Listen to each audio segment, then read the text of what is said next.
अस्सलाम वालेकुम student, this video is for class 8 Hindi 2 अविरल बुक से आप लोगों का चैप्टर 6 अकबरी लोटा and this is the part 3 of the video. इससे पहले दो पार्ट में हम पढ़ चुके हैं कि किस तरह से पंडित बिलवासी मिश्र और लाला झावलाल दोनों मित्र थे और किस तरह से लाला झावलाल को पैसे की जरूरत पड़ती है तो पंडित बिलवासी उसका मदद करते हैं।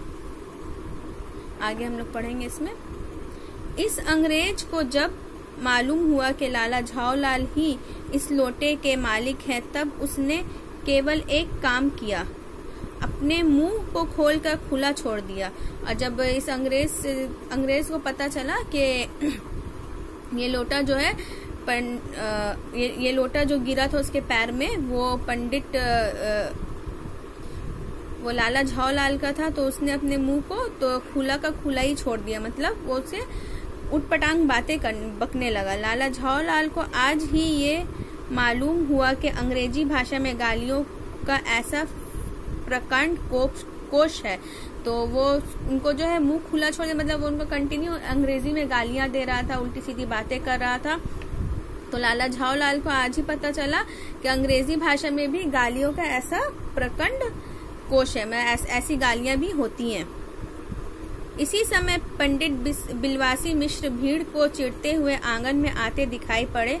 उन्होंने आते ही पहला काम ये किया कि उस अंग्रेज को छोड़कर और जितने आदमी आंगन में घुस आए थे सबको बाहर निकाल दिया। उसी समय क्या होता है, पंडित बिलवासी मिश्र जो है भीड़ जहाँ लगी हुई थी उसके आंगन में, लाला झावलाल के आंगन में, तो वो भीड़ को धक्का देते हुए अंदर घुसते हैं और आते साथ ही वो सबसे पहला काम क्या करते हैं, जो लोग खड़े थे सबको वो आंगन से बाहर निकाल देते हैं। अब आप आराम से कुर्सी पर बैठ जाइए। फिर वो जो अंग्रेज था उसको एक कुर्सी देते हैं, उसको बैठने के लिए कहते हैं। साहब बिलवासी जी को धन्यवाद देते हुए बैठ गए और लाला झावलाल को की ओर इशारा करके बोले, आप इस शख्स को जानते हैं? और साहब बिलवासी को थैंक यू कहते हैं, थैंक यू कहते हुए बैठ जाते हैं और वो लाला झावलाल की तरफ इशारा करते हुए कहते हैं, क्या यही वो शख्स, क्या आप इस शख्स को, इस इंसान को जानते हैं? बिल्कुल नहीं, और मैं ऐसे आदमी को जानना भी नहीं चाहता जो निर्भय राह चलतों पर लोटा के वार करे। तो वो झूठ कहते हैं, पंडित बिलवासी जो है वो झूठ कहते हैं कि हम इसको बिल्कुल भी नहीं जानते और ऐसे आदमी को जानना भी वो नहीं चाहते जो राह चलते लोगों पर लोटा फेंक दे, लोटा से उनके ऊपर चोट करे। मेरी समझ में ही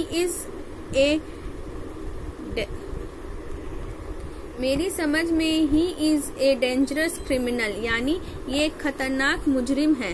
तो वो कहता है, अंग्रेज जो था वो कहता है कि ये एक खतरनाक मुजरिम है, उसको जहाँ तक लगता है कि ये एक खतरनाक मुजरिम है। परमात्मा ने लाला झावलाल की आंखों को इस समय कहीं देखने के साथ खाने की भी शक्ति दे दी होती तो ये निश्चय है कि अब तक बिलवासी जी को वे अपनी आंखों से खा चुके होते। और वो लाला झावलाल जो है उसको पंडित बिलवासी को इस तरह से देख रहे थे कि ऐसा लग रहा था कि वो उसे खा जाएंगे। वे कुछ समझ नहीं पाते थे कि बिलवासी जी को इस समय क्या हो गया। अब वो कुछ समझ नहीं पा रहे थे कि बिलवासी जी को इस समय क्या हो गया है। साहब ने बिलवासी जी से पूछा, तो क्या करना चाहिए? अब वो साहब जो अंग्रेज था वो बिलवासी जी से पूछता है कि अब हमें क्या करना चाहिए। पुलिस में इस मामले की रिपोर्ट कर दीजिए जिससे ये आदमी फौरन हिरासत में ले लिया जाए। पुलिस स्टेशन है कहाँ? पास ही है, चलिए मैं बताऊं, चलिए। तो वो कहता है कि पुलिस में इसका कंप्लेंट कर देना चाहिए ताकि इसको फौरन गिरफ्तार कर लिया जाए। तो वो कहता है पुलिस स्टेशन है कहाँ? तो बोलता है पास में ही, चलिए हम बता रहे, चलिए। अभी चला, आपकी इजाजत हो तो पहले मैं इसे लोटे को इस आदमी से खरीद लूं। बोले अब बोलता है वो पंडित बिलवासी जो है वो कहता है कि मैं आपके साथ अभी चलता हूँ, लेकिन आपकी इजाजत हो तो मैं इस लोटे को पहले इससे खरीद लूं। क्यों जी, बेचोगे? मैं 50 रुपए तक इसके दाम दे सकता हूँ। तो वो अपने मित्र से, लाला झावलाल से कहता है, पंडित मिश्र जो है कहता है कि क्या तुम इसे बेचोगे? मैं इसके 50 रुपए तक दाम दे सकता हूँ। लाला झोलाल तो चुप रहे, पर साहब ने पूछा, इस रद्दी लोटे के आप 50 रुपए क्यों दे रहे हैं? तो लाला झोलाल चुप रहते हैं, लेकिन जो अंग्रेज साहब थे वो उससे कहते हैं कि इस रद्दी लोटे के आप 50 रुपए क्यों दे रहे हैं? आप इस लोटे को रद्दी बताते हैं? आश्चर्य! मैं तो आपको एक विज्ञ और सुशिक्षित आदमी समझता था। तो पंडित झोलाल जो है, पंडित बिलवासी जो है, वो उसे कहता है कि आप इस लोटे को रद्दी समझते हैं? मैं तो आपको, बड़ी हैरानी की बात है, मैं तो आपको बहुत ही इंटेलिजेंट और एडुकेटेड आदमी समझ रहा था। आखिर बात क्या है, कुछ बताएं भी। तो यहाँ पे वो अंग्रेज जो है वो उससे पूछता है, आखिर क्या बात है, मुझे भी कुछ बताइए। जनाब, ये एक ऐतिहासिक लोटा जान पड़ता है। जान क्या पड़ता है, मुझे पूरा विश्वास है।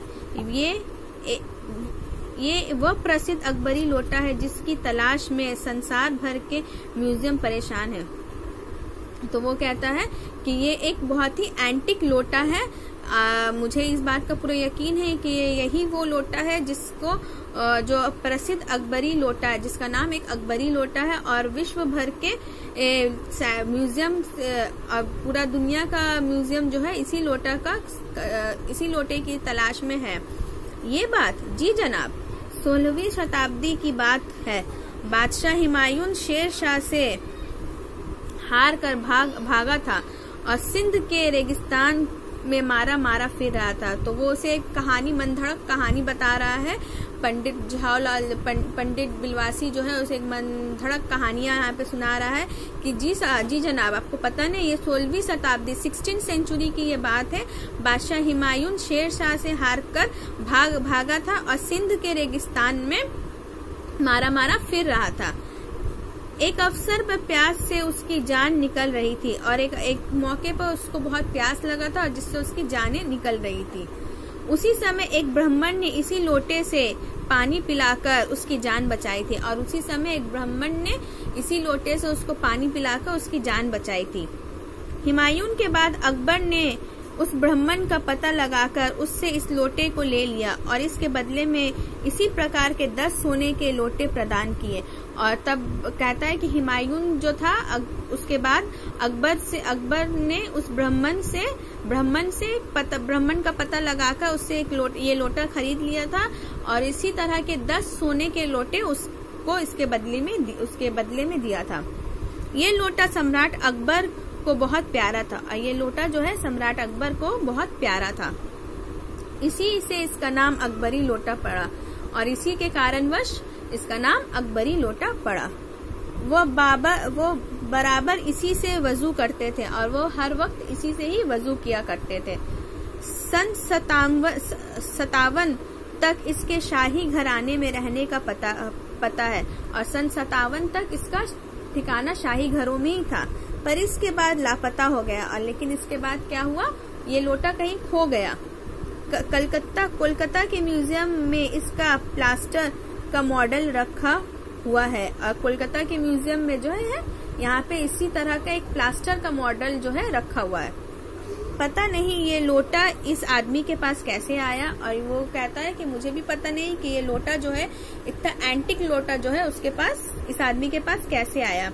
म्यूजियम वालों को पता चले तो फैंसी दाम देकर खरीद ले जाएं, और अगर ये बात का म्यूजियम वाले को पता चलेगा तो इसके मुंह मांगा दाम देकर इसके यहाँ से खरीद कर ले जाएंगे। इस विवरण को सुनते सुनते साहब की आंखों पर लोभ और आश्चर्य का ऐसा प्रभाव पड़ा कि वे कौड़ी के आकार से बढ़कर पकौड़ी में के आकार की हो गई। और इस विवरण को सुनते सुनते, ये सारी बातों को सुनते सुनते साहब की आंखों पर ऐसा लालच और आश्चर्य का प्रभाव पड़ा कि उसका मुंह कौड़ी का आकार का होकर, एक कौड़ी के आकार का होकर पकौड़ी का आकार का हो गया, क्योंकि वो बहुत लालच में आ गया था। उसने बिलवासी जी से पूछा, तो आप इस लोटे का क्या करिएगा? तो वो पूछता है कि आप इस लोटे का क्या करिएगा? मुझे पुरानी और ऐतिहासिक चीजों के संग्रह का शौक है। तो पंडित बिलवासी मिश्र जो था वो कहता है कि मुझे पुरानी और एंटिक चीजों का बहुत शौक है, मेरे पास बहुत सारे ऐसे पुरानी और एंटिक चीजें हैं। मुझे भी पुरानी और ऐतिहासिक चीजों के संग्रह करने का शौक है। जिस समय ये लोटा मेरे ऊपर गिरा था उस समय मैं यही कर रहा था। तो वो कहता है कि मुझे भी पुरानी और एंटिक चीजों का बहुत एंटिक चीजों का बहुत शौक है, और जिस समय मेरे ऊपर ये लोटा गिरा था मैं उस समय यही काम कर रहा था। उस दुकान से पीतल की कुछ पुरानी मूर्तियां खरीद रहा था, और उस दुकान से जो है वो पीतल का कुछ पुरानी मूर्ति खरीद रहा था। इस वीडियो में इतना तक ही। इस वीडियो के साथ आप लोग को एक असाइनमेंट दिया जा रहा है। वर्ड मीनिंग जो इस चैप्टर का है आप लोग पूरा अपने कॉपी में करके रखेंगे, ठीक है। इस चैप्टर का वर्ड मीनिंग आप लोग अपने अपने कॉपी में लिखिएगा, ओके। इस वीडियो में इतना ही, आगे के वीडियो में आगे पढ़ेंगे, ओके। अल्लाह हाफिज।